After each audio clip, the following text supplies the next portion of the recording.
আচ্ছা একটা কথা বলি, যারা তোমরা রাইড করছো ওই পুজোর মধ্যে আর কি, লং রাইডের কথা বলছি না, সিটি রাইডের কথাই বলছি।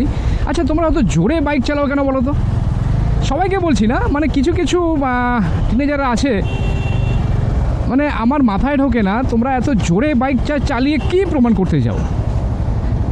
সবার সামনে দিয়ে হু করে বাইকটা নিয়ে চালিয়ে চলে গেলাম, ভাবছো সবার আমি অ্যাটেনশান পেয়ে গেলাম, কিন্তু তুমি কি জানো যে উল্টে তোমাকে গালাগালিই করে, ভালো তো কেউ বলে না।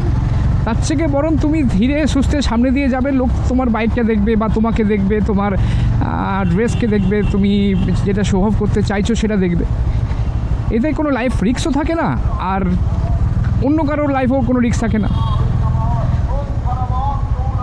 একটা ছোট্ট রিকোয়েস্ট আমার তরফ থেকে তোমাদের জন্য, যারা খুব র্যাশ ড্রাইভিং করো, পুজোর সময় দয়া করে জোরে গাড়ি চালিও না।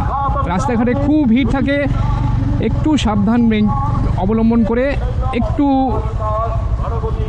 নিজের কথা অন্তত ভেবে, নিজের বাড়ির লোকের কথা ভেবে ধীরে সুস্থে একটু বাইকটা চালাও। কাউকে দেখানোর কিচ্ছু প্রয়োজন নেই, সবাই জানে বাইকের কান মুড়লেই হাঁ হাঁ করে বাইক ছোটে, সেটা সবাই জানে।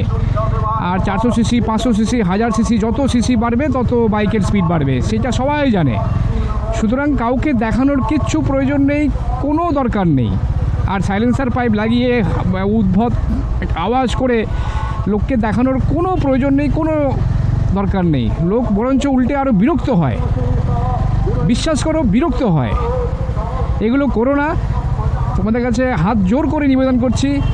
এই জিনিসটা খুব বিরক্তকর। আর সকালে যখন টিভিটা চালাই খবর দেখি যে এত জোরে বাইক চালানোর জন্য কেউ কারোর প্রাণহানি ঘটেছে, তো সত্যি তখন খুব খারাপ লাগে। অ্যাজ এ বাইকার সত্যি বলছি খুব খারাপ লাগে,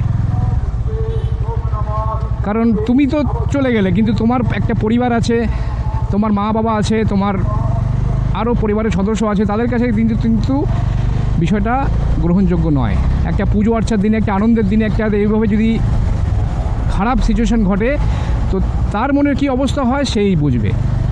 তো এটা একটা রিকোয়েস্ট, ছোট্ট রিকোয়েস্ট, এটা কিন্তু একটু মেনো প্লিজ।